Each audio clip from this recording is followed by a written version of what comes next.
Notre invité, c'est bien l'honorable Abdoulaye Kourma. Il est le président du parti RRD. Avec lui, il sera bien sûr question de l'actualité sociopolitique de notre pays. Nous parlerons notamment de l'interpellation puis de la libération des membres du FNDC, cette commission créée puis retorquée par le CNRD. Nous pencherons également sur cette convocation adressée à Silou Dalen Diallo et plus globalement des actes que pose la justice dans notre pays en cette période de transition. Qu'est-ce que notre invité pense de l'annonce par le Premier ministre de la reprise du dialogue politique? Vous le savez, c'était à l'occasion de la célébration de la fête de Tabaski. Mohamed Biavogui a donc donné cette information. Quelle est donc la réaction de l'honorable Abdoulaye Kourma à suivre dans la deuxième partie de cette émission? Cheikh Sadibou Ndoye, bonsoir. Bonsoir tout le monde. Yassine Palé, bonsoir. Bonsoir Condé, bonsoir à tous, mais surtout en quittant Dixine, j'ai remarqué dans plusieurs stations des files pour avoir du carburant. De longues files à nouveau? Oui, quelques files quand même. Je me demande bien ce qui se passe. Parce apparemment, ça recommence. Quand c'est plus de 10 véhicules qui sont alignés, ça commence à faire beaucoup. Et ça, c'est dans plusieurs stations du côté de Dixine. Ce n'est pas arrivé par Kipé et autres. Mais du côté de Dixine, on commence à constater déjà les files. Ah là, c'est déjà parce que même notre présentatrice a attiré tout à l'heure notre attention. Fatoumata Diané a dit que dans plusieurs autres stations également, elle a remarqué des longues files. Oui, Massouma Segui, bonsoir. Oui, bonsoir. Juste pour enchérir, c'est pareil vers Kipé aussi. Tout à l'heure, dans 3 stations, il n'y avait pas d'essence. Donc, Baïla Amadou Traoré, bonsoir. Bonsoir. Là, je suis un peu déstabilisé par ce que je viens d'écouter parce que c'est grave. Et là, j'imagine ce qui peut advenir. On sait ce qui s'est passé ces dernières semaines. Ouais. Et vraiment, j'espère qu'on ne revivra pas ça. J'espère que c'est vraiment... bref, passager. Est-ce qu'il peut, l'actuel directeur général de la SONAP, Amadou Doumbouya, oui, jusqu'à présent, on ne nous dit pas la vérité. C'est ça, malheureusement, on ne nous dit pas la vérité. Parce qu'on ne peut pas, il faut quand même prendre ça avec beaucoup de sérieux, ce qui a été constaté tout à l'heure, parce que je pense que Yacine est la 3e ou 4e personne qui nous interpelle et qui nous a donné l'information. Et c'est comme ça commence.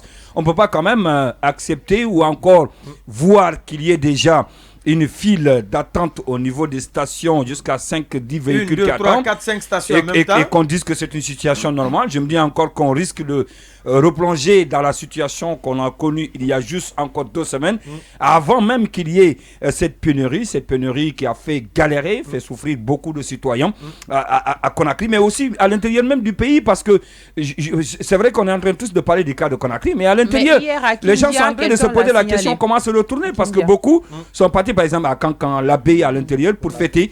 À Cancan, par exemple, on apprenait il y a jusque 2 ou 3 jours que le prix du litre s'est négocié entre 25 000 et 40 000 francs guinéens.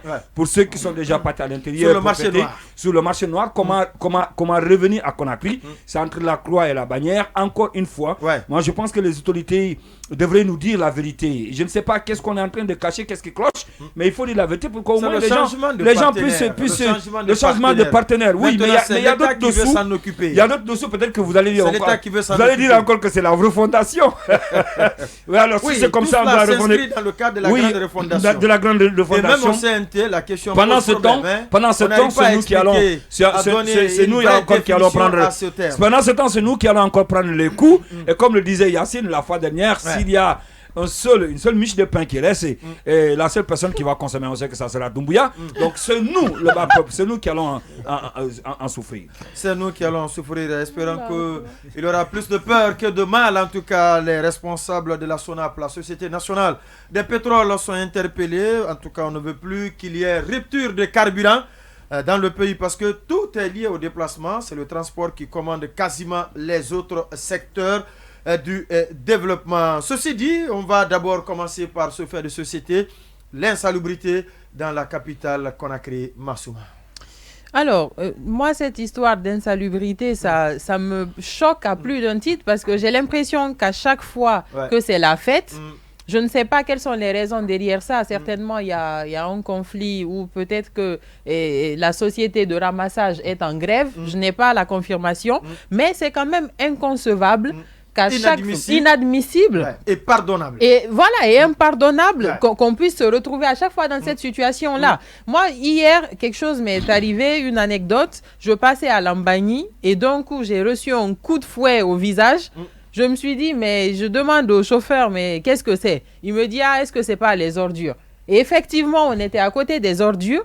Je me suis dit, non, mais c'est pas possible. On a quand même fêté dans ça. Mais j'ai vu des jeunes sur Internet qui ont pris des clichés, des photos pour dénoncer en boubou, en veste, et montrer, voilà, Mohamed Fofana, un certain Ibrahima, et je trouve que, mais oui, j'ai vu quand même il y a 3 heures que le ramassage a commencé, mais il faut qu'on évite quand même cela. Quand on pense que Conakry à l'époque était qualifié comme étant la perle de l'Afrique, on pensait quand même qu'avec la refondation on serait plus proche de cela. À l'heure où on en est, ça fait quand même 7 mois, si je ne me trompe, que la junte est là. Comment est-ce qu'on peut se retrouver encore dans ce genre de problème? Comment est-ce que déjà les Guinéens... bientôt 1 an, ça bientôt 1 an, voilà, il faut le dire comme ça. Le coup d'État l'anniversaire, ça sera le 5 septembre.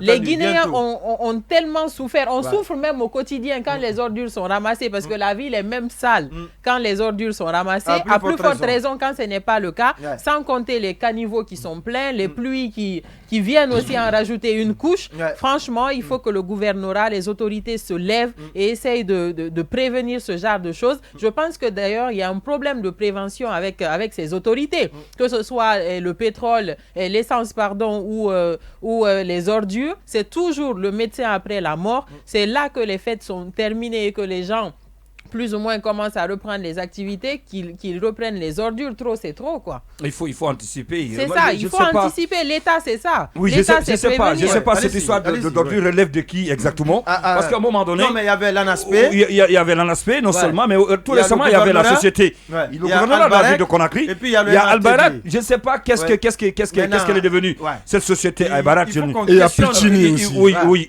On apprend que je ne sais pas si son contrat a été interrompu, je n'en sais rien. Mais en tout cas, tout récemment, on a vu quand même Conakry qui présentait un visage, si vous voulez, un petit peu reluisant. En dépit de tout cela, là, il y a le ministère aussi de l'assainissement qui existait avec le gouvernement d'alors d'Alpha Condé, dirigé par Papa Koli Kourouma. Moi, je pense qu'il y avait une politique, quand même, une stratégie à l'époque qui avait mise en place. Parce que Conakry, même d'ailleurs, moi, en train de parler bien d'une perle de l'Afrique occidentale, ça, moi, je me dis, on s'en tient au mot juste. Hein, ça a été dit, la perle de l'Afrique occidentale. C'est depuis les temps immémoriaux, comme vous le dites, autant de s'écouter.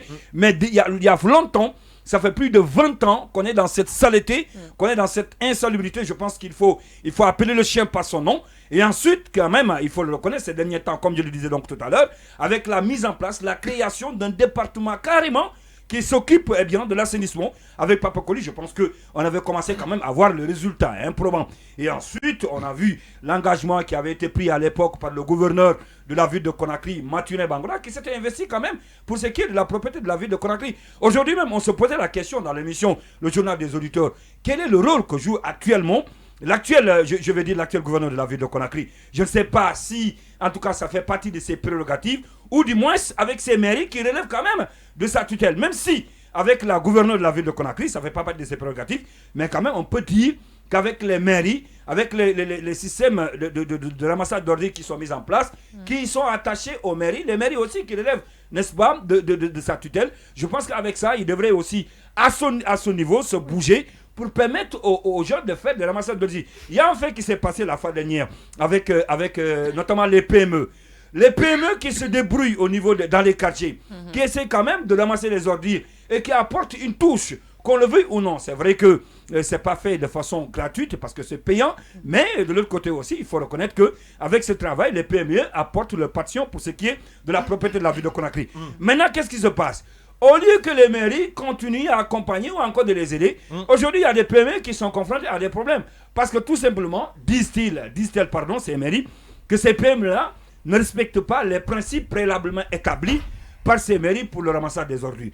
Il y a un monsieur qui nous a contacté la fois dernière. Au moment où je vous parle, ces matériels sont confisqués, notamment les tricycles qui font le ramassage, les pelles et autres. Alors que quand c'est comme ça, je ne sais pas comment est-ce qu'on peut faire pour s'en sortir. Parce que des gens qui se débrouillent pour apporter le passion pour, n'est-ce pas, la propriété à Conakry, si vous n'avez pas les moyens de les appuyer financièrement, matériellement, le peu qu'ils ont pour aider quand même les citoyens, les populations à se débarrasser des ordures, où il ne faut pas quand même le prendre le peu qu'ils ont. Aujourd'hui, la conséquence, on la voit, le résultat c'est quoi? C'est que Conakry est envahi par l'état d'inondisme. Il faudrait que, vraiment, à ce qui concerne l'état, surtout avec les sociétés qui avaient été mises en place, notamment Herbat, pour qu'on puisse réactualiser, pour permettre aux gens quand même de se débarrasser. C'est une mauvaise image que présente aujourd'hui Conakry. En dehors même de cette mauvaise image, il y a aussi cette question de santé publique. Et vous allez voir des femmes même qui exposent leurs denrées, prêts à consommer, comme on le dit souvent, à côté de ces cas d'immondices, à côté de ces eaux de ruissellement, aux grandes dames des autorités, avec tout ce qu'on peut courir comme danger par rapport justement à ces ordures. Oui, Yassine, je pense lecture de cette situation. On est tout le temps dans la notion du cercle vicieux du surplace, et on a l'impression que l'année précédente est toujours mieux que l'année en cours. On a l'impression, mais je pense qu'on n'a pas compris un détail. D'abord, dans la chaîne de ramassage, il faut la collecte, le ramassage et puis la transformation. Mais on n'a pas compris que, en fait, les ordures en soi peuvent être une source d'emploi. Ça peut créer beaucoup d'emplois, ça peut créer aussi de la transformation. Parce qu'ailleurs, les ordures sont recyclées, c'est transformé en énergie, c'est transformé en pas mal de choses. Mais ici, d'abord, la première chose que vous remarquez, c'est qu'il n'y a pas véritablement un dépotoir d'ordures. Conakry, en moyenne, on a la seule décharge de la minière. Mais ça ne doit pas être dans la capitale. Ça ne doit pas être dans la capitale qu'on est. Ça déborde. Quand on te dit qu'il y a un dépotoir d'ordures à la minière que tu connais, tu te dis, mais attends, qu'est-ce qu'on passe? Ça, c'est en 1958 que les ordures devraient être là parce qu'il n'y avait pas la ville. À un moment donné, on avait parlé d'un dépotoir à Yorokogia. Mais jusqu'ici, ça n'existe pas. Avant Yorokogia, d'abord, on a dit Kagbele. Kagbele après Yorokogia. Jusqu'ici, le gouvernorat te dira qu'en moyenne, Conakry produit 12 000 tonnes d'ordures tous les jours. Tous les jours. Et je ne peux pas comprendre qu'on ne prenne pas les dispositions pour ça. Après, moi, Souma a parlé d'un détail important. Il faut aussi qu'on éduque un peu les populations au civisme. Parce que lorsque vous jetez les ordures dans les caniveaux, vous ne le faites pas au gouvernement. Parce que lorsque les caniveaux sont bouchés, les eaux usées se retrouvent dans vos maisons. Et conséquent, c'est vous qui souffrez. On a vu la dernière fois, quand il a sérieusement plu sur Conakry, beaucoup de concessions ont été inondées. Il y a des quartiers, une petite pluie suffit. Il y a des quartiers, une petite pluie suffit d'une heure de temps et puis personne ne dort là-bas. Je pense qu'aujourd'hui, il faut qu'on définisse clairement les rôles. Parce qu'à un moment donné, Conakry était propre. Donc ça veut dire que c'est possible de rendre la ville propre. Possible, donc c'est juste la coordination qui n'est pas bien faite. Je ne sais pas si c'est une question de sous ou si c'est une question de pouvoir ou de prérogative. Mais en ce que je sache, c'est que Papa Koli avait initié des choses ici qui avaient plus ou moins réussi. Mais le problème, c'est qu'il n'y a pas eu de continuité. Et lorsqu'il n'y a pas de continuité, si c'est l'éternel recommencement, je pense qu'on ne s'en sort pas. Ça ne fait pas 6 mois, 1 an. Conakry était un peu plus propre que maintenant. Aujourd'hui, tu as comme l'impression que les dépotoirs ont disparu, que les camions ont disparu et qu'il n'y a personne qui s'occupe de cette situation. Tout le monde est focalisé à comment gagner des sous, comment gagner des postes. Je dis encore une fois, il faut qu'on définisse clairement qui doit ramasser les ordures. Je ne comprends toujours pas pourquoi on a retiré cet aspect-là aux communes qui géraient plutôt bien avant que l'État, avant que les départements ministériels ne s'intéressent à la question. Je pense qu'il faut revenir aux fondamentaux et que les mairies qui sont plus proches puissent gérer ça. Le département, par exemple, de l'environnement peut venir en appoint, mais je pense que c'est aux mairies de gérer cette situation. Oui, Baïla Amadou Traoré, est-ce que les citoyens aussi ont leur part de responsabilité? Qu'est-ce qu'il faut pour que notre capitale aussi ressemble aux autres, c'est-à-dire présenter une image reluisante? Oui, il faut que une politique globale. Exactement, il faut une politique globale parce que c'est comme, excusez-moi de faire le terme avec, par exemple, la chaîne pénale, mais en tout cas, c'est une chaîne vraiment... C'est une chaîne sur le coup. Voilà, quand on enlève un chaînon, on ne peut plus mettre la chaîne sur le coup. Et nous, on a l'impression qu'à tous les chaînons, il y a des problèmes. C'est vrai que, comme l'on dit, Yassine et Ndoye, il y avait eu des améliorations dans la dernière partie de la gouvernance Alpha Condé, notamment à travers les partenariats avec la société Al-Bayrak. Mais justement, est-ce que c'était durable? Je ne pense pas. Et vous savez, avant même qu'il y ait le changement changement, il y avait commencé à avoir des problèmes. Au niveau du paiement. Au niveau du paiement, au niveau de grèves, souvent il y avait des grèves. Parce que ce qu'il faut dire, c'est que la conséquence d'avoir organisé le réseau, d'avoir relativement organisé, ça donne aussi une puissance aussi syndicale aux employés. Ouais. Parce que quand le réseau est bien organisé, le ramassage est clair, dès que vous faites 1 jour, 2 jours de grève, tout de suite ça saute aux yeux. Ouais. Et même pour faire le parallèle ailleurs, par exemple à Marseille, on sait par exemple que les éboueurs, ça fait partie vraiment de leur... ils font souvent ce genre de grève et souvent... c'est comme les banquiers en Guinée pendant le Ramadan. Voilà. Et à l'approche de la fin d'année. Voilà. Et il faut dire qu'à l'époque, les employés aussi, c'est vrai, ils étaient dans une situation très très précaire et la société disait que en quelque sorte, en résumé, ils faisaient ça à titre presque social et que ce n'était pas dans leurs prérogatives. Donc il faut commencer, comme l'ont dit les autres, par clarifier les responsabilités de chacun. Parce qu'on a beaucoup de structures qui sont citées. Le ministère de l'administration du territoire est cité, le gouvernement est cité, les mairies sont citées, l'ANASP est cité. Parce que normalement, les mairies ne relèvent pas du gouvernorat, mais je pense plutôt du MATD, justement, plutôt, qui sont... Et effectivement, ça date, cet enlèvement, Yacine, je pense que ça date du moment où on a mis les délégations spéciales en place à l'époque, au début du pouvoir Alpha Condé. Il y a des situations où les mairies travaillent plus avec le gouvernorat que le département de tutelle.